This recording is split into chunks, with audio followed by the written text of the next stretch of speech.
Hi all, welcome to PSC book shelf. നമ്മുടെ SSCRT discussion സീരീസിൽ ഇന്ന് നമ്മൾ ഡിസ്കസ് ചെയ്യാൻ പോകുന്നത് 7th ക്ലാസ്സിലെ സോഷ്യൽ സയൻസിലെ 5th ചാപ്റ്റർ ആണ്.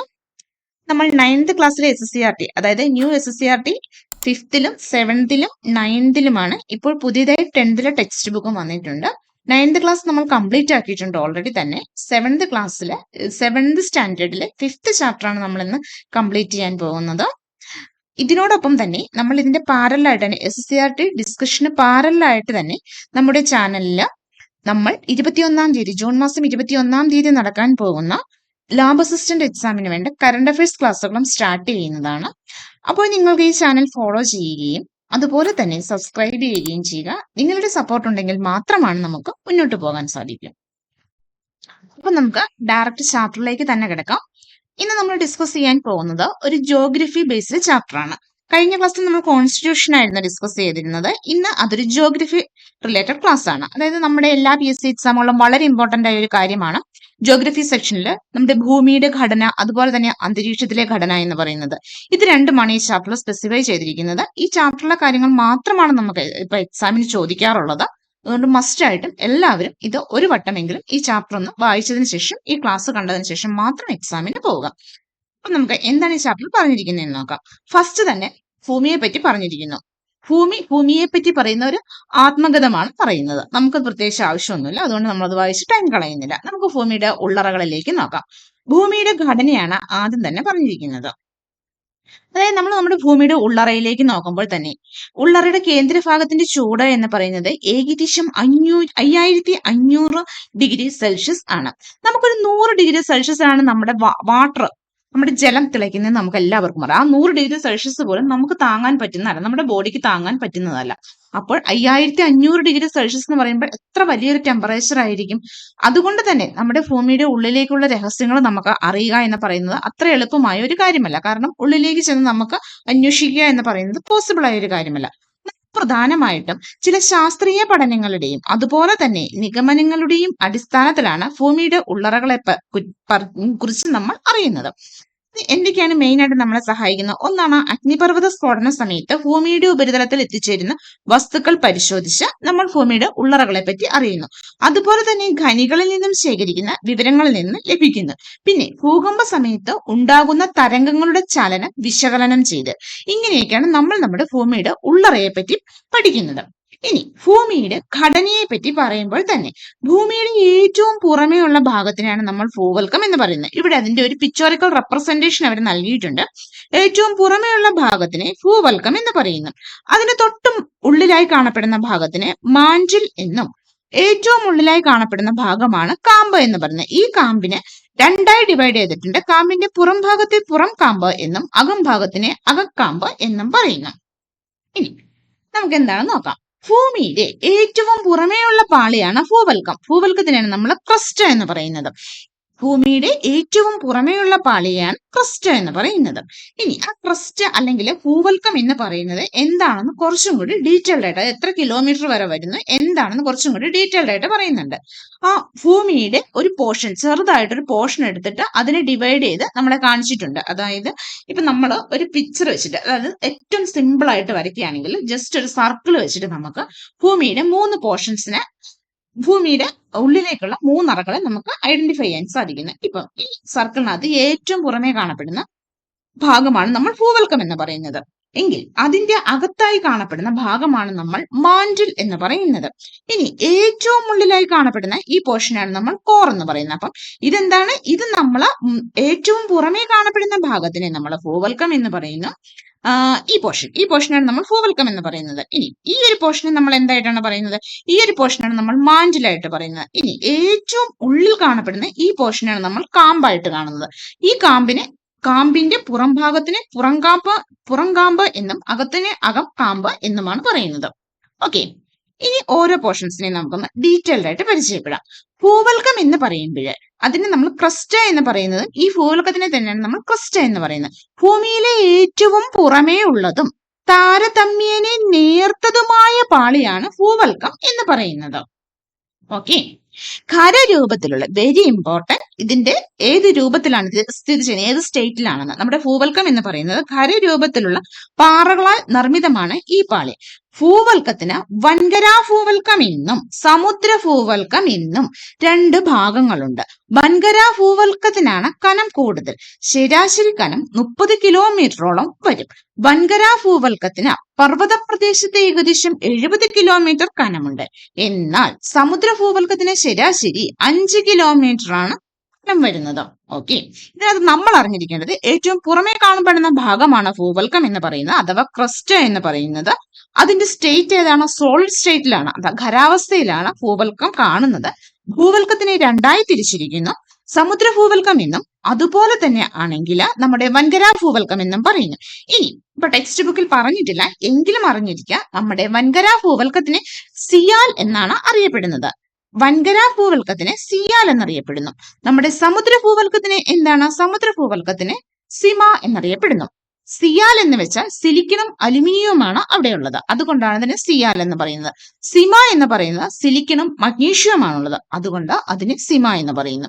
അപ്പം ആ പേരുകളൊന്ന് ഓർത്തിരിക്കുക. വൻകരാ ഭൂവൽക്കത്തിനെ സിയാൽ എന്നും സമുദ്ര ഭൂവൽക്കത്തിന് സിമ എന്നും പറയുന്നു. നമുക്ക് വേണമെങ്കിൽ ഓർത്തിരിക്കാനേ, സമുദ്രം എന്ന് പറയുമ്പോഴൊരു മാ വരുന്നില്ലേ, അപ്പൊ അതിന് സിമ എന്ന് പറയുന്നു. അപ്പൊ പിന്നെ മറ്റേത് വൻകര ഭൂവൽക്കം ഏതാണ്? സിയാൽ അല്ലേ. സിയാലും സിമയും മാറിപ്പോവാതിരിക്കും. ഇത് ടെക്സ്റ്റ് ബുക്കിൽ പറഞ്ഞിട്ടില്ല, പക്ഷെ പ്രീവിയസ് ഇയർ ക്വസ്റ്റ്യൻ ആണ്. സിയാലും സിമയും എന്താണെന്നുള്ള കാര്യം അത് അറിഞ്ഞിരിക്കുക.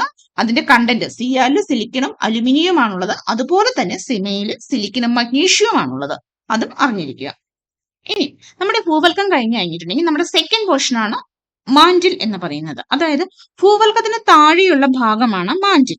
താരതമ്യേന കനമുള്ള ഭാഗമാണിത്. ഏകദേശം 2900 കിലോമീറ്റർ വരെ വ്യാപിച്ചു കിടക്കുന്നു.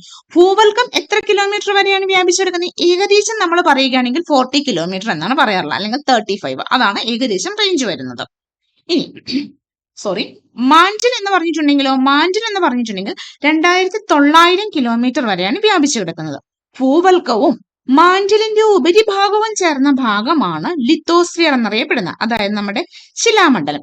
ഈ മാൻഡിലിനെ ആണെങ്കിൽ 3ആയിട്ട് ഡിവൈഡ് ചെയ്തിട്ടുണ്ട്. നമ്മൾ ഭൂവൽക്കത്തിന് സിയാലും സിമ എന്ന് ഡിവൈഡ് ചെയ്തിട്ടുണ്ടെന്ന് പറഞ്ഞു. അതുപോലെ തന്നെ നമ്മുടെ മാൻഡിലിനെ ആണെങ്കിൽ 3ആയിട്ട് ഡിവൈഡ് ചെയ്തിട്ടുണ്ട്. വേറൊന്നുമില്ല, ഓർത്തിരിക്കാൻ എളുപ്പമാണ്. ഏറ്റവും ടോപ്പിൽ കാണപ്പെടുന്നതിന് നമ്മൾ അപ്പർ മാൻഡില എന്നും മിഡിലിൽ കാണപ്പെടുന്നതിന് നമ്മൾ മിഡിൽ മാൻഡിൽ എന്നും, അതായത് മധ്യ മാൻഡിൽ എന്നും, ഏറ്റവും താഴെ കാണപ്പെടുന്ന ഭാഗത്തിന് ലോവർ മാൻഡിൽ എന്നും അറിയപ്പെടുന്നു. ഇനി ഈ ഭൂവൽക്കത്തിലെ, അതായത് ക്രസ്റ്റ എന്ന് പറയുന്ന ക്രസ്റ്റും അപ്പർ മാൻഡിലും കൂടി, ഈ പറയുന്ന നമ്മുടെ ക്രസ്റ്റും അപ്പർ മാൻഡിലും ഉണ്ടല്ലേ, ഈ ക്രസ്റ്റും അപ്പർ മാൻഡിലും കൂടി ചേരുന്ന ഈ ഭാഗത്തിനെ ആണ് നമ്മൾ ലിത്തോസ്ഫിയർ അഥവാ ശിലാമണ്ഡലം എന്ന് പറയുന്നത്. ഓക്കെ. ക്രസ്റ്റും മാൻഡിലിന്റെ ഏറ്റവും ടോപ്പ് പോർഷനായ അപ്പർ മാൻഡിലും കൂടി ചേരുന്നതിനാണ് നമ്മൾ ലിത്തോസ്ഫിയർ അഥവാ ശിലാമണ്ഡലം എന്ന് വിളിക്കുന്നത്. ശിലാമണ്ഡലത്തിന് താഴെയായി ശിലാപദാർത്ഥങ്ങൾ ഉരുകി മാഗ്മ, ശിലാപദാർത്ഥങ്ങൾ ഉരുകി കാണുന്ന അവസ്ഥയാണ് മാഗ്മ എന്ന് പറയുന്നത്. അർദ്ധദ്രാവകാവസ്ഥയിൽ കാണപ്പെടുന്ന ഭാഗമാണ് അസ്തനോസ്ഫിയർ എന്നറിയപ്പെടുന്നത്. എന്നാൽ അസ്തനോസ്ഫിയറിന് താഴെയുള്ള ഭാഗം ഖരാവസ്ഥയിലാണ് കാണപ്പെടുന്നത്. ഓക്കെ. അപ്പൊ മാൻഡിൽ എന്ന് പറഞ്ഞിട്ടുണ്ടെങ്കിൽ അപ്പർ മാൻഡിലും ലോവർ മാൻഡിലും മിഡിൽ മാൻഡിലും കൂടി ചേർന്നതാണ്.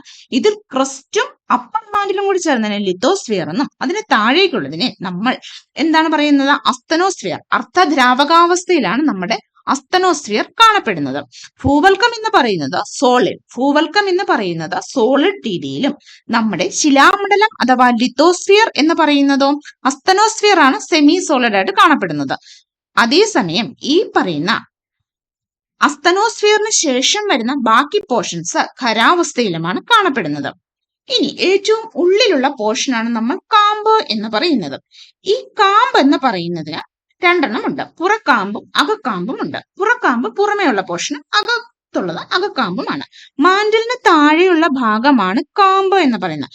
കാമ്പിന് പുറക്കാമ്പെന്നും അകക്കാമ്പ് എന്നീ രണ്ട് ഭാഗങ്ങളുണ്ട്. പുറക്കാമ്പ് ദ്രാവകാവസ്ഥയിലും അകക്കാമ്പ് ഖരാവസ്ഥയിലുമാണ്. വെരി വെരി ഇമ്പോർട്ടന്റ് ആണ്, ഒരുപാട് വട്ടം നമുക്ക് ചോദിച്ചിട്ടുള്ള ഒരു കാര്യമാണ്. പുറക്കാമ്പും അകക്കാമ്പും എങ്ങനെയാണെന്നുള്ളത്. പുറക്കാമ്പ് എന്ന് പറയുന്ന ദ്രാവകാവസ്ഥയിലും അകക്കാമ്പ് എന്ന് പറയുന്നത് ഖരാവസ്ഥയിലുമാണ് കാണപ്പെടുന്നത്. ഓക്കെ. ഇനി കാമ്പ് മുഖ്യമായും നിക്കൽ, ഇരുമ്പ് എന്നീ ലോഹങ്ങളാൽ രൂപം കൊണ്ടതാണ്. അതിനാൽ കാമ്പിന് നിഫെ എന്നും പേര് പറയുന്നുണ്ട്. അകക്കാമ്പിലെ ചൂട് ഏകദേശം 5500°C ആണ്. ഓക്കെ, അപ്പൊ കാമ്പ് എന്ന് പറയുന്നതിനകത്ത് രണ്ട് പോർഷൻസ് ഉണ്ട് എന്നും അതിനകത്ത് പുറക്കാമ്പ് എന്ന് പറയുന്ന പോർഷൻ എങ്ങനെയാണ്, അത് സോളിഡ് സ്റ്റേറ്റിലാണ് കാണപ്പെടുന്നത്. എന്നാൽ പുറക്കാമ്പ് എന്ന് പറയുന്ന പോർഷൻ ദ്രാവകാവസ്ഥയിലാണ് കാണപ്പെടുന്നത്. അകക്കാമ്പ് എന്ന് പറയുന്നത് നിക്കലും ഫെറവും ഉണ്ട്, അത് നിക്കലും ഇരുമ്പുമുണ്ട്. ആ നിക്കലും ഇരുമ്പും എന്താണ്, അത് സോളിഡ് സ്റ്റേറ്റിൽ കാണപ്പെടുന്ന രണ്ട് സാധനങ്ങളല്ലേ. അതിന്റെ മേജർ പോർഷൻസും നിക്കലും ഇരുമ്പുമാണ് അകക്കാമ്പിന്റെ. അതുകൊണ്ട് തന്നെയാണ് അത് ഖരാവസ്ഥയിൽ കാണപ്പെടുന്നത്. അപ്പൊ നമുക്ക് ഈ പാളികളെല്ലാം കൂടി ഒന്നുകൂടി ഒന്ന് നോക്കാം, അത് ഏത് സ്റ്റേറ്റിൽ കാണപ്പെടുന്നു. ഏറ്റവും പുറമേ കാണപ്പെടുന്ന പോർഷൻ ഏതാണ്, നമ്മുടെ ശിലാമണ്ഡലം എന്നറിയപ്പെടുന്നത്, അതായത് ലിത്തോസ്ഫിയർ ആണ്. ശിലാമണ്ഡലം എന്നറിയപ്പെടുന്നത് ലിത്തോസ്ഫിയർ ആണ്. ലിത്തോസ്ഫിയർ ഏത് സ്റ്റേറ്റിലാണ് കാണപ്പെടുന്നത്, ലിത്തോസ്ഫിയർ എന്ന് പറയുന്നത് സോളിഡ് സ്റ്റേറ്റിലാണ് കാണപ്പെടുന്നത്. ലിത്തോസ്ഫിയറിന് തൊട്ട് താഴെയായിട്ട്, അതായത് ലിത്തോസ്ഫിയർ കഴിഞ്ഞിട്ട് പിന്നെ കാണപ്പെടുന്ന ഏത് പോർഷനാണ് നമ്മൾ പറഞ്ഞത്, അതിനുശേഷം നമ്മൾ കാണപ്പെടുന്നത് അസ്തനോസ്ഫിയർ ആണെന്ന് പറഞ്ഞു. അസ്തനോസ്ഫിയർ എന്ന് പറയുന്നത് എന്താണ്, അസ്തനോസ്ഫിയർ എന്ന് പറയുന്നത് അർദ്ധദ്രാവകാവസ്ഥയിലാണ് കാണപ്പെടുന്നത്. അതായത് അത് ഏത് സ്റ്റേറ്റിലാണ്, നമുക്ക് സെമി സോളിഡ് സ്റ്റേറ്റിലാണ് അസ്തനോസ്ഫിയർ കാണപ്പെടുന്നത്. അസ്തനോസ്ഫിയർ കഴിഞ്ഞിട്ടുണ്ടെങ്കിൽ ടെക്സ്റ്റ് ബുക്കിൽ പറഞ്ഞിട്ടില്ല, അതിന്റെ പേരെന്താണെന്ന് പറഞ്ഞിട്ടില്ല, ഇവർ ജസ്റ്റ് ഒന്ന് പറഞ്ഞിട്ടുണ്ട്. അസ്തനോസ്ഫിയറിന് താഴെയുള്ള ഭാഗം ഖരാവസ്ഥ എന്നാണ്. പക്ഷെ നമ്മുടെ ഒരുപാട് ജിയോഗ്രഫി റഫറൻസ് ടെക്സ്റ്റുകളിലെല്ലാം അതിനെ മീസോസ്ഫിയർ എന്ന പേരിൽ തന്നെയാണ് അറിയപ്പെടുന്നത്.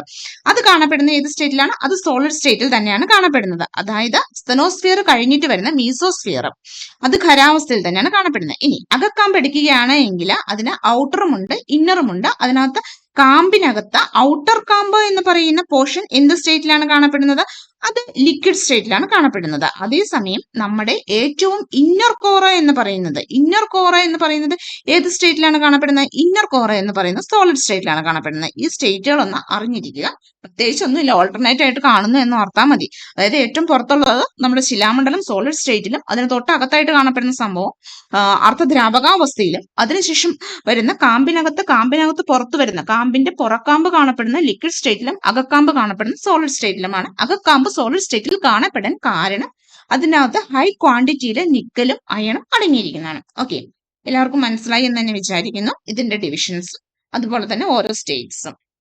ഇനി നെക്സ്റ്റ് ടെക്സ്റ്റ് ബുക്കിൽ പറഞ്ഞിരിക്കുന്ന ഭൂമിയുടെ ഘടന, അതിന്റെ സവിശേഷതകൾ നമ്മൾ ഓൾറെഡി തന്നെ ഒരുപാട് വട്ടം പറഞ്ഞു, ഭൂവൽക്കം, മാന്റില, കാമ്പ്, ഇതൊക്കെ. ഇനി ഒരു ചെറിയൊരു കോളം, അതായത് നമുക്കിപ്പം എത്ര കാര്യങ്ങൾ മനസ്സിലായി എന്നറിയാൻ വേണ്ടി ടെക്സ്റ്റ് ബുക്കിൽ തന്നെ ജസ്റ്റ് ഒരു ടേബിൾ തന്നിട്ടുണ്ട്. ആ ടേബിൾ നമുക്കൊന്ന് അനാലിസിസ് ചെയ്യാം. ഭൂമിയിലെ ഏറ്റവും പുറമേയുള്ള ശിലാനിർമ്മിതമായ ഉറപ്പുള്ള ഭാഗമാണ് ഭൂവൽക്കം. കറക്റ്റ് അല്ലേ? അത് കറക്റ്റ് ആണ്. കാരണം ഭൂവൽക്കം എന്ന് പറയുന്നത് നമ്മൾ പറഞ്ഞു സിയാലും സിമയും കൂടി ചേർന്നതാണ്, സമുദ്രഭാഗവും ഭൂവൽക്കവും കൂടി ചേർന്നതാണ് നമ്മുടെ ശിലാമണ്ഡലം. അതും മാന്റിലും കൂടി ചേർന്നതാണ് ശിലാമണ്ഡലം എന്ന് പറയുന്നത്. ഏറ്റവും പുറമേ ഉള്ളതാണ് ഏറ്റവും ഉറപ്പുള്ള ഭാഗവുമാണ് ഈ പറയുന്നത്. ഇനി ഭൂവൽക്കവും മാന്റിലിന്റെ ഉപരിഭാഗവും ചേർന്നതാണ് ശിലാമണ്ഡലം എന്ന് പറയുന്നു.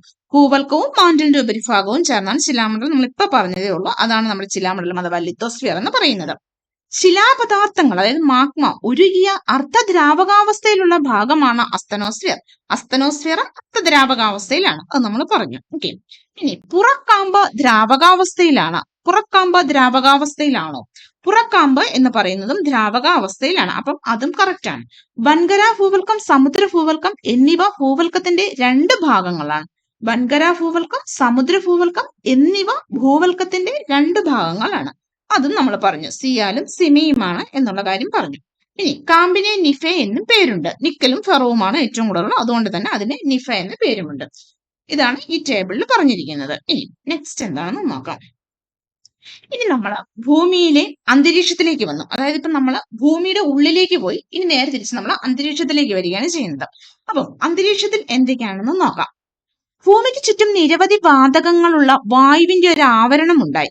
ഭൂമിയെ ആവരണം ചെയ്യുന്ന ഈ വാതക പുതപ്പാണ് നമ്മൾ അന്തരീക്ഷം എന്ന് പറയുന്നത്. അതായത് ഡിഫറെന്റ് ടൈപ്സ് ഗ്യാസസും അതുപോലെ തന്നെ പൊടിപടലങ്ങളും ഇതെല്ലാം അടങ്ങിയതാണ് നമ്മുടെ അന്തരീക്ഷം എന്ന് പറയുന്നത്.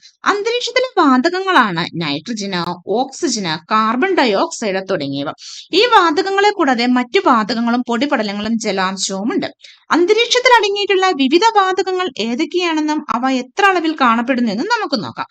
ഇനി പക്ക നമ്മുടെ PSC ഇപ്പം മലയാളത്തിലേക്ക് വന്നിട്ടുണ്ട് ക്വസ്റ്റ്യൻ പേപ്പർ ഒക്കെ.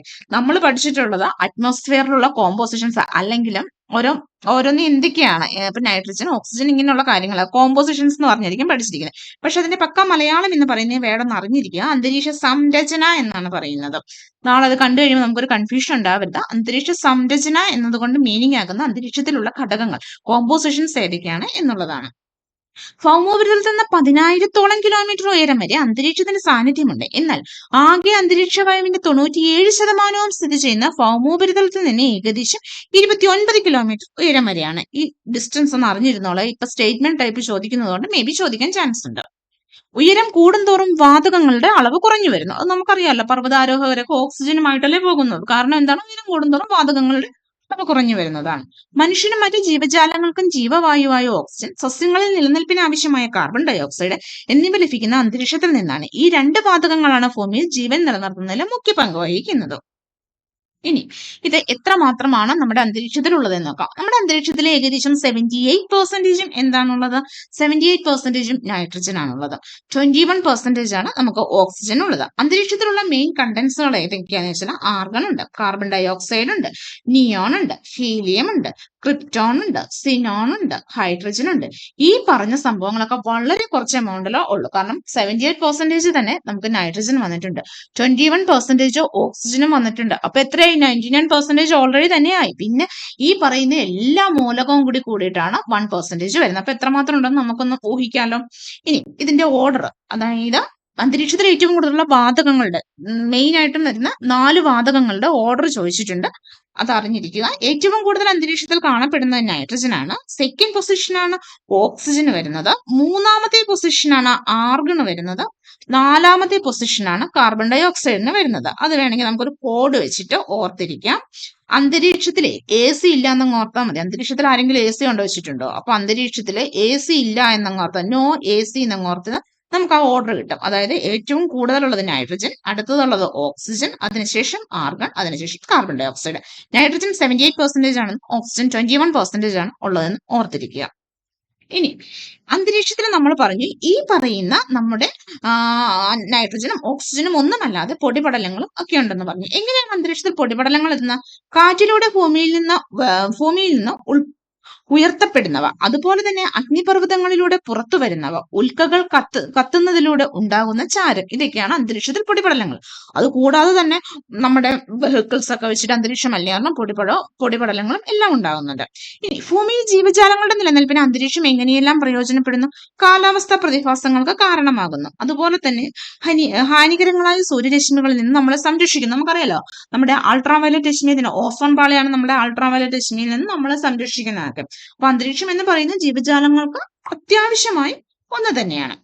ഭൂമിയിൽ ജീവൻ നിലനിർത്താൻ താഴെ പറയുന്ന ഓരോ ഘടകവും അന്തരീക്ഷ വായു. നമുക്ക് അന്തരീക്ഷ വായു ഇല്ലാതെ കുറച്ച് സമയമെങ്കിലും പറ്റുമോ? നമുക്ക് ഓക്സിജനോ അല്ലെങ്കിൽ കാർബൺ ഡയോക്സൈഡോ ഒന്നും ഇല്ലാതെ പറ്റുമോ? കാർബൺ ഡയോക്സൈഡ് ഇല്ലാതെ സസ്യങ്ങൾക്ക് ആഹാരം പാകം ചെയ്യാൻ സാധിക്കില്ല. ഓക്സിജൻ ഇല്ലാതെ നമുക്ക് ശ്വസിക്കാൻ സാധിക്കില്ല. ഇനി അന്തരീക്ഷത്തിലെ ജലാംശം, അത് നമുക്ക് ആവശ്യമുള്ള ഒരു കാര്യമല്ലേ? അന്തരീക്ഷത്തിലെ പൊടിപടലങ്ങൾ, ഈ പറയുന്ന എല്ലാം നമുക്ക് ഉണ്ടെങ്കിൽ മാത്രമാണ്. എന്നും പറഞ്ഞ് പൊടിപടലം കൂടുതലാവണം എന്നല്ല ഞാൻ ഉദ്ദേശിച്ചത്. ഈ പറഞ്ഞ എല്ലാം ഒരു മിതമായ രീതിയിൽ ഉണ്ടെങ്കിൽ മാത്രമാണ് നമുക്ക് സുഗമമായ ഒരു ജീവിതം സാധ്യമാവുകയുള്ളൂ. ഇനി ഓരോ മലിനീകരണങ്ങളെ പറ്റിയൊക്കെ പറയുന്നുണ്ട്. മലിനീകരണത്തിന്റെ പിക്ചറൊക്കെ തന്നിട്ടുണ്ട്. ഫസ്റ്റ് ഒരു പിക്ചറിനകത്ത് എന്താണ്? ഫാക്ടറിയിൽ നിന്നും പുറത്തു പോകുന്നു, അത് നമുക്ക് അന്തരീക്ഷ മലിനീകരണം ഉണ്ടാക്കുന്നു. പിന്നെ അതുപോലെ തന്നെ വെഹിക്കിൾസ് ഒരുപാട് കൂടി കഴിഞ്ഞിട്ടുണ്ടെങ്കിൽ, പിന്നെ നമ്മൾ കത്തിക്കുന്നത് വഴി, പ്ലാസ്റ്റിക്കുകൾ കൂട്ടിയിട്ട് കത്തിക്കുന്ന വഴി, അതൊക്കെ ഒഴിവാക്കാൻ വേണ്ടിയില്ല നമ്മൾ ഹരിത കേരളമൊക്കെ കൊണ്ടുവന്നിരിക്കുന്നത്. പിന്നെ ദാണ്ടെ വൈക്കോലുകൾ, അത് നോർത്ത് ഇന്ത്യയിലെ ഏറ്റവും വലിയൊരു പ്രശ്നം തന്നെയാണ്. വൈക്കോല് കൂട്ടിയിട്ട് കത്തിക്കുന്നത്, അവിടുത്തെ മൂടൽ മഞ്ഞ് പോലെ ഡൽഹിയിലൊക്കെ ഭയങ്കര ഒരു പ്രശ്നമായി മാറുന്ന ഒന്നാണ് വൈക്കോലൊക്കെ കൂട്ടിയിട്ട് കത്തിക്കുന്നത്. പിന്നെ നമുക്ക് ഏറ്റവും വലിയ കുഴപ്പമാണ് പടക്കം. അതായത് നമ്മുടെ ദീപാവലി സമയങ്ങളിലൊക്കെ അല്ലെങ്കിൽ അങ്ങനെയുള്ള ഫെസ്റ്റിവൽ ടൈമുകളിലെല്ലാം നമ്മൾ പടക്കം പൊട്ടിക്കുന്നത് അന്തരീക്ഷ മലിനീകരണത്തിന് വലിയൊരു കാരണമാണ്. പിന്നെ അന്തരീക്ഷ മലിനീകരണം നമ്മുടെ ഒരു കാരണമല്ലാതെ അന്തരീക്ഷ മലിനീകരണത്തിന് പ്രധാന ഒരു കാരണമാണ് അഗ്നിപർവ്വത സ്ഫോടനങ്ങളൊക്കെ വരുന്നത്. ഓക്കെ, കൂടാതെ കൂട്ടിയിട്ട് കത്തിക്കുന്നതാണ് മെയിനായിട്ടും അന്തരീക്ഷ മലിനീകരണത്തിന് വരുന്നത്. പിന്നെ അമ്ലമഴ ആക്ച്വലി നമ്മള് പ്രകൃതിയെ മിസ്യൂസ് ചെയ്യുന്നതിന്റെ ഭാഗമായിട്ട് നമുക്ക് തിരിച്ച് പ്രകൃതി തരുന്ന ഒരു സംഭവമാണ് അമ്ലമഴ. കൽക്കരി, പെട്രോളിയം ഇന്ധനങ്ങൾ, ഡീസൽ തുടങ്ങിയവ കത്തുമ്പോൾ carbon dioxide, carbon monoxide, sulphur dioxide തുടങ്ങിയ നിരവധി വാതകങ്ങൾ അന്തരീക്ഷത്തിൽ എത്തുന്നു. അവ മഴവെള്ളത്തോടൊപ്പം കലർന്ന വെള്ളത്തിന് ആസിഡിന്റെ സ്വഭാവം കൈവന്ന ഭൂമിയിലേക്ക് എത്തുന്നു. മഴവെള്ളത്തിന്റെ pH ഇമ്പോർട്ടന്റ് പോയിന്റ് ആണ്. മഴവെള്ളത്തിന്റെ pH 5-ൽ കുറവാണെങ്കിൽ അതിനെ അമ്ല മഴയായി കണക്കാക്കപ്പെടുന്നു. ശുദ്ധജലത്തിന്റെ pH എത്രയാണ്? 7 ആണ്. 7 എന്ന് വെച്ചാൽ ന്യൂട്രൽ ആണല്ലോ. 7 താഴേക്ക് വന്നാൽ അത് ആസിഡ് ആയിട്ടും 7 മേളിലേക്ക് വന്നാൽ ബേസ് ആയിട്ടും പോകുന്നു. അപ്പം pH എന്ന് പറയുന്ന 5 ആണ് മഴവെള്ളത്തിന്റെ കാണിക്കുന്നതെങ്കിൽ അവിടെ അമ്ല മഴ പെയ്തു എന്നാണ് അതിന്റെ മീനിങ്. ഓക്കെ. പുകമഞ്ഞ്. പുകയും മൂടൽമഞ്ഞും ചേർന്നാണ് പുകമഞ്ഞ് എന്നറിയപ്പെടുന്നത്. പുകയും മൂടൽമഞ്ഞും കൂടി ചേർന്നാണ് നമ്മൾ പുകമഞ്ഞ് എന്നറിയപ്പെടുന്നത്. വ്യവസായശാലകൾ, നിർമ്മാണ പ്രവർത്തനങ്ങൾ, വാഹനങ്ങൾ, കാർഷിക വിളകളുടെ അവശിഷ്ടങ്ങൾ കത്തിക്കൽ തുടങ്ങിയ പ്രവർത്തനങ്ങളിലൂടെ ഉണ്ടാകുന്ന പുകയും പൊടിപടലങ്ങളും അന്തരീക്ഷത്തിൽ നിറയുന്നു. ഇവ മഞ്ഞുമായി കലർന്ന് പുകമഞ്ഞ് രൂപം കൊള്ളുന്നു. പക്ഷാഘാതം, ഹൃദ്രോഗം, ശ്വാസകോശ രോഗങ്ങൾ എന്നിവ വർദ്ധിക്കാൻ വായു മലിനീകരണം കാരണമാകുന്നുണ്ടെന്ന് പല പഠനങ്ങളും തെളിയിക്കുന്നുണ്ട്. ഓക്കെ. ഇനി ഇതിനൊക്കെ പല പല പരിഹാരങ്ങളും ഉണ്ട്. എന്താണ്? ധാരാളം ചെടികൾ വെച്ചുപിടിപ്പിക്കുക. കാരണം കുറെ നമ്മുടെ പൊല്യൂഷൻസ്, നമ്മുടെ അന്തരീക്ഷത്തിലെ മലിനീകരണം ഒരു പരിധി വരെ നമുക്ക് കൺട്രോൾ ചെയ്യാൻ പറ്റും നമ്മൾ ഒരുപാട് സസ്യങ്ങൾ വെച്ചുപിടിപ്പിക്കുന്നത് വഴി. അതുപോലെ തന്നെയാണെങ്കിൽ നമ്മൾ നമ്മുടെ ഗ്രീൻ എനർജി ഒക്കെ യൂസ് ചെയ്യുക. അതായത് ഇലക്ട്രിക് വാഹനങ്ങളൊക്കെ യൂസ് ചെയ്യുക. പെട്രോളിയം വാഹനങ്ങളൊക്കെ ഒരു പരിധി വരെ ഡീസലും പെട്രോളും ഒക്കെ കുറച്ചുകൊണ്ട് ഇലക്ട്രിക് വാഹനങ്ങളൊക്കെ യൂസ് ചെയ്യുക. പിന്നെ മാക്സിമം നമ്മൾ സൈക്കിൾ ചവിട്ടുവാണെങ്കിൽ എന്താ പ്രശ്നം? അങ്ങനെ കുറച്ച് പിക്ചറുകളൊക്കെ അവർ കാണിച്ചിട്ടുണ്ട്. 2 വീലർ, അതായത് നമ്മുടെ ബൈക്കും സ്കൂട്ടറും ഒക്കെ ഉപേക്ഷിച്ചിട്ട് സൈക്കിൾ ചവിട്ടുകയാണ് നമ്മുടെ ആരോഗ്യത്തിനും നല്ലത്, പരിസ്ഥിതി മലിനീകരണം കുറച്ചേക്കും. അങ്ങനെ നമ്മൾ ഏറെക്കുറെ നമ്മുടെ ഭൂമിയുടെ ഘടന, അതായത് ഭൂമിയിൽ 3 പാളികളുണ്ടെന്നും ഭൂമിയുടെ ഉള്ളിലേക്ക് ചെല്ലുമ്പോൾ 3 പാളികളുണ്ടെന്നും അത് ഏതൊക്കെ സ്റ്റേറ്റിൽ കാണപ്പെടുന്നു എന്നും ഉള്ള കാര്യങ്ങളൊക്കെ പറഞ്ഞു. ഇനി നമുക്ക് ഇതിനകത്ത് മെയിൻ ആയിട്ട് പഠിക്കാനുള്ളത് അന്തരീക്ഷ ഘടനയെ പറ്റിയാണ്. ഇമ്പോർട്ടന്റ് ആയ ഒരു ടോപ്പിക്കാണ്. എല്ലാ പ്രാവശ്യവും ഒത്തിരി ക്വസ്റ്റ്യൻ ഒന്നും ചോദിക്കാറില്ല. ക്വസ്റ്റ്യൻ ഏതൊക്കെ ചോദിക്കാറില്ല എന്ന് ഞാൻ ലാസ്റ്റ് പറയാം. അത് നമ്മൾ അടുത്തതായിട്ട് നോക്കുന്നത്. അതായത് നമ്മൾ അന്തരീക്ഷ പാളിയെ എത്രയായി തിരിച്ചിരിക്കുന്നു, ഏതൊക്കെയാണ് എന്നുള്ളതാണ്. അന്തരീക്ഷ പാളിയിലെ ഏറ്റവും താഴത്തെ പോർഷൻ നമ്മൾ ട്രോപ്പോസ്ഫിയർ എന്ന് പറയുന്നു. അതിന് തൊട്ട് മുകളിലായിട്ട് സ്ട്രാറ്റോസ്ഫിയറും, അതിന് മുകളിൽ മീസോസ്ഫിയറും, മീസോസ്ഫിയറിന് മുകളിൽ തെർമോസ്ഫിയറും, ഏറ്റവും മുകളിലായി എക്സോസ്ഫിയറുമാണ് കാണപ്പെടുന്നത്. ഓക്കെ. ഇനി ഓരോ പാളികളിലും എന്താണ് സംഭവിക്കുന്നത് നോക്കാം. ട്രോപ്പോസ്ഫിയർ പിക്ചർ വളരെ ഇമ്പോർട്ടന്റ് ആയിട്ടുള്ള ഒരു കാര്യമാണ്. മസ്റ്റ് ആയിട്ടും എല്ലാവരും ആ പിക്ചർ മനസ്സിലൊന്ന് ഓർത്തിരിക്കാം. അതുപോലെ തന്നെ ഓരോ അന്തരീക്ഷത്തിലെ ഓരോ പാളിയിലും എന്താണെന്ന് അറിഞ്ഞിരിക്കാം. അന്തരീക്ഷത്തിലെ ഏറ്റവും താഴെയുള്ള പാളിയാണ് ട്രോപ്പോസ്ഫിയർ എന്ന് പറയുന്നത്. അതായത് ഏകദേശം 13 കിലോമീറ്റർ വരെ ഉയരം വരും ട്രോപ്പോസ്ഫിയർ. ധ്രുവപ്രദേശങ്ങളിൽ ഏകദേശം 8 കിലോമീറ്ററും ഭൂമധ്യരേഖാ പ്രദേശങ്ങളിൽ 18 കിലോമീറ്ററുമാണ് ഉയരമുള്ളത്. ഭൂമധ്യരേഖാ പ്രദേശങ്ങൾ ചൂട് കൂടുതലായതാണ് ഈ ഡിസ്റ്റൻസിൽ വേരിയേഷൻ വരുന്നത്. പൊടിപടലങ്ങളും ജലബാഷ്പവും ഏറ്റവും കൂടുതലുള്ള ഈ പാളിയിലാണ്. കാരണം അന്തരീക്ഷത്തിലെ ഏറ്റവും താഴത്തെ പാളിയാണല്ലോ, അപ്പൊ സ്വാഭാവികമായും പൊടിപടലങ്ങളും ഒക്കെ ഏറ്റവും കൂടുതൽ അവിടെ തന്നെ ആയിരിക്കും. കൂടാതെ മേഘരൂപീകരണം, very important previous year question ആണ്. മേഘരൂപീകരണം, മഴ, മഞ്ഞ്, കാറ്റ് തുടങ്ങിയ അന്തരീക്ഷ പ്രതിഭാസങ്ങൾ നടക്കുന്ന അന്തരീക്ഷത്തിലെ പാളി ഏതാണെന്നും പ്രീവിയസ് ഇയർ ക്വസ്റ്റ്യൻ ആണ്. ട്രോപ്പോസ്ഫിയർ ആണത്. ട്രോപ്പോസ്ഫിയറിന്റെ ഒരു പ്രധാന സവിശേഷത ഭൗമോപരിതലത്തിൽ നിന്ന് ഓരോ 165 മീറ്റർ ഉയരത്തിലും 1 ഡിഗ്രി സെൽഷ്യസ് എന്ന തോതിൽ അന്തരീക്ഷ താപനില കുറയുന്നു എന്നതാണ്. ഇതിനെ ക്രമമായ താപനഷ്ട നിരക്ക് എന്ന് പറയുന്നു. പ്രീവിയസ് ഇയർ ക്വസ്റ്റ്യൻ ആണ്. 165 മീറ്റർ ഉയരത്തിലും ഓരോ 165 മീറ്റർ ഉയരത്തിലും എത്ര ഡിഗ്രി സെൽഷ്യസ് കുറയുന്നു എന്നൊരു ക്വസ്റ്റ്യൻ ഉണ്ടായിരുന്നു. 1 ഡിഗ്രി സെൽഷ്യസ് വെച്ച് കുറയുന്നു. ഓക്കെ, മസ്റ്റ് ആയിട്ടും ഓർത്തിരിക്കുക. ഇനി അടുത്തതാണ് സ്ട്രാറ്റോസ്ഫിയർ എന്ന് പറയുന്നത്. അപ്പൊ ട്രോപ്പോസ്ഫിയർ എന്ന് പറയുന്നത് ഇപ്പൊ ഇവിടെ ഒരു പിക്ചർ ആയിട്ട് നമ്മൾ നോക്കുകയാണെങ്കിൽ ഏറ്റവും പുറമെ കാണുന്ന ഈ പോർഷനാണ് ട്രോപ്പോസ്ഫിയർ എന്ന് പറയുന്നത്. അതിന് തൊട്ട് മുകളിലായിട്ട് നമ്മുടെ സ്ട്രാറ്റോസ്ഫിയർ കാണപ്പെടുന്നു. സ്ട്രാറ്റോസ്ഫിയറിന് തൊട്ട് മുകളിലായി മീസോസ്ഫിയർ കാണപ്പെടുന്നു. അതിന് മുകളിലായി നമ്മുടെ തെർമോസ്ഫിയർ കാണപ്പെടുന്നു. ഇനി അന്തരീക്ഷത്തിൽ നിന്നും ഏകദേശം 18 കിലോമീറ്റർ, ഇപ്പൊ നമ്മളിവിടെ എടുക്കുകയാണെങ്കിൽ 18 കിലോമീറ്റർ കാണപ്പെടുന്നതാണ്. അന്തരീക്ഷത്തിൽ നിന്നും 18 കിലോമീറ്റർ ഉയരത്തിൽ, 18 എന്നല്ല 13 കിലോമീറ്റർ, അതായത് ചിലയിടങ്ങളിൽ 8 കിലോമീറ്ററും ചിലയിടങ്ങളിൽ 18 കിലോമീറ്റർ ആണ്. അതിന്റെ മിഡിലായിട്ട് നമ്മൾ എടുക്കുന്ന 13 കിലോമീറ്റർ, അതായത് ഈ ഡിസ്റ്റൻസ് എത്രയാണ്? 13 കിലോമീറ്റർ ആണ്. ഇനി അതാണ് ട്രോപ്പോസ്ഫിയർ എന്നത്. അന്തരീക്ഷത്തിൽ നിന്ന് അതായത് ഏറ്റവും താഴെ കാണപ്പെടുന്ന ഭൗമോപരിതലത്തിൽ നിന്ന് 13 കിലോമീറ്റർ ഉയരത്തിൽ കാണപ്പെടുന്ന അന്തരീക്ഷത്തിലെ പാളിയാണ് ട്രോപ്പോസ്ഫിയർ എന്നറിയപ്പെടുന്നത്. ട്രോപ്പോസ്ഫിയറിന് തൊട്ട് മുകളിലായി സ്ട്രാറ്റോസ്ഫിയർ കാണപ്പെടുന്നു. സ്ട്രാറ്റോസ്ഫിയർ എന്താണ്? 50 കിലോമീറ്റർ, അതായത് ഭൗമോപരിതലത്തിൽ നിന്നും 50 കിലോമീറ്റർ ഉയരത്തിൽ കാണപ്പെടുന്നതിനെ ആണ് നമ്മൾ സ്ട്രാറ്റോസ്ഫിയർ എന്നറിയപ്പെടുന്നത്. 50 കിലോമീറ്റർ വരെയാണ് സ്ട്രാറ്റോസ്ഫിയറിന്റെ ഉയരം എന്ന് പറയുന്നത്. സ്ട്രാറ്റോസ്ഫിയർ ഒരു നിശ്ചിത ഉയരം കഴിയുമ്പോൾ താപം വർദ്ധിച്ചു വരുന്നതായി കാണാം. സ്ട്രാറ്റോസ്ഫിയറിലാണോ ഓസോൺ പാളി? Very important previous year question. Ozone പാളി സ്ഥിതി ചെയ്യുന്ന അന്തരീക്ഷത്തിലെ ഏത് പാളിയിലാണ്? ഇന്ന് ഒരുപാട് വട്ടം ചോദിച്ചിട്ടുള്ള ഒരു ക്വസ്റ്റ്യൻ ആണ്. ഓസോൺ പാളി കാണപ്പെടുന്നത് നമ്മുടെ സ്ട്രാറ്റോസ്ഫിയറിലാണ്.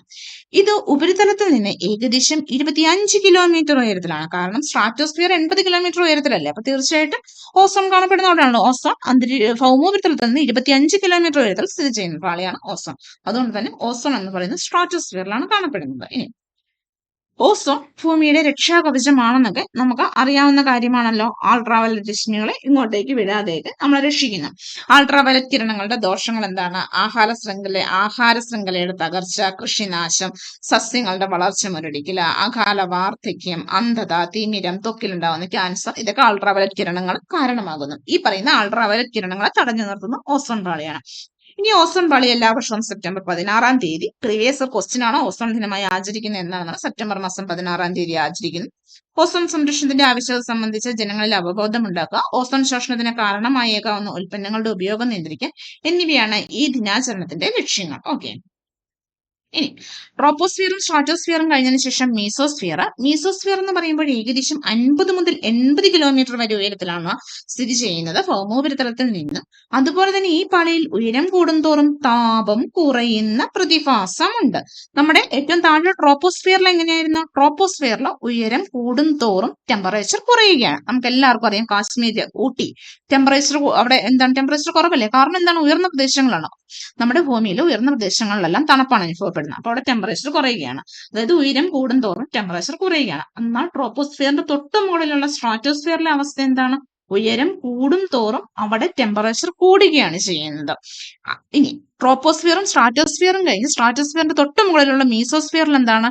സ്ട്രാറ്റോസ്ഫിയറിന്റെ തൊട്ട് ഓപ്പോസിറ്റ് പരിപാടിയാണ് മീസോസ്ഫിയറിൽ നടക്കുന്നത്. അതായത് ഉയരം കൂടും തോറും ടെമ്പറേച്ചർ കുറയുകയാണ്. ട്രോപ്പോസ്ഫിയറിൽ അതേ അവസ്ഥയാണ് മീസോസ്ഫിയറിലുള്ളത്. ഓക്കെ, അന്തരീക്ഷത്തിലെ ഏറ്റവും കുറഞ്ഞ താപനില, വെരി ഇമ്പോർട്ടന്റ്, അന്തരീക്ഷത്തിലെ ഏറ്റവും കുറഞ്ഞ താപനിലയാണ് ഇവിടെ അനുഭവപ്പെടുന്നത് മീസോസ്ഫിയറിൽ. ഭൗമാന്തരീക്ഷത്തിലേക്ക് കടന്നെത്തുന്ന ഉൽക്കകൾ മിക്കതും കത്തിച്ചാരമാകുന്നത് ഈ പാളിയിൽ വെച്ചിട്ടാണ്. അതും ഇമ്പോർട്ടന്റ് ക്വസ്റ്റ്യൻ ആണ്. ഉൽക്കകൾ എവിടെ വെച്ചിട്ടാണ് കത്തിച്ചാരമാകുന്നത് എന്ന്? മീസോസ്ഫിയറിൽ വെച്ചിട്ടാണ്. ഓക്കെ, അങ്ങനെ ട്രോപ്പോസ്ഫിയറും സ്ട്രാറ്റോസ്ഫിയറും മീസോസ്ഫിയറും കഴിഞ്ഞു. അടുത്ത നമ്മൾ അറിഞ്ഞിരിക്കേണ്ടതാണ് തെർമോസ്ഫിയർ എന്ന് പറയുന്നത്. 80 മുതൽ 400 കിലോമീറ്റർ വരെ ഉയരത്തിൽ സ്ഥിതി ചെയ്യുന്ന അന്തരീക്ഷ പാളിയാണ് തെർമോസ്ഫിയർ എന്ന് പറയുന്നത്. ഉയരം കൂടും തോറും താപനില കൂടി വരുന്നു. അപ്പൊ നമ്മളെ ഈ ഓരോ അന്തരീക്ഷത്തിലെ 4 ലെയറുകൾ ഉണ്ടല്ലോ. ട്രോപ്പോസ്ഫിയറിലെ അവസ്ഥ, ട്രോപ്പോസ്ഫിയർ എന്ന് വെച്ചാൽ നമ്മൾ താമസിക്കുന്ന സ്ഥലമല്ലേ, അവിടുത്തെ അവസ്ഥ ഉയരം കൂടുമ്പോൾ എന്താണ്? അവിടുത്തെ അവസ്ഥ ഉയരം കൂടുമ്പോൾ ടെമ്പറേച്ചർ കുറയുകയാണ് ചെയ്യുന്നത്. അതിന് തൊട്ട് മുകളിൽ ട്രോപ്പോസ്ഫിയറിന് തൊട്ട് മുകളിൽ കാണപ്പെടുന്ന സ്ട്രാറ്റോസ്ഫിയറിൽ അതിന്റെ നേരെ ഓപ്പോസിറ്റ് ആണ്. അതായത് ഉയരം കൂടുന്തോറും ടെമ്പറേച്ചർ കൂടുകയാണ് ചെയ്യുന്നത്. അതിന് തൊട്ട് മുകളിൽ നേരെ ഓപ്പോസിറ്റ് മീസോസ്ഫിയറിൽ ഉയരം കൂടും തോറും ടെമ്പറേച്ചർ കുറയുന്നു. തെർമോസ്ഫിയർ, അവിടെ മീസോസ്ഫിയറിന്റെ ജസ്റ്റ് ഓപ്പോസിറ്റ് ആണ് വരുന്നത്. എന്താണ്? ഉയരം കൂടും തോറും ടെമ്പറേച്ചർ കൂടി വരുന്നു. ഇതാ ഒരു ഓർഡറിൽ നമ്മൾ അങ്ങ് അറിഞ്ഞിരുന്നു നമുക്ക് പറ്റും പഠിക്കാൻ. അതല്ല നമ്മളിത് കാണാപ്പാടം പഠിച്ച എക്സാം ഹോളിൽ കയറി കഴിയുമ്പോൾ നമുക്കൊന്നും കിട്ടാൻ പോകുന്നില്ല.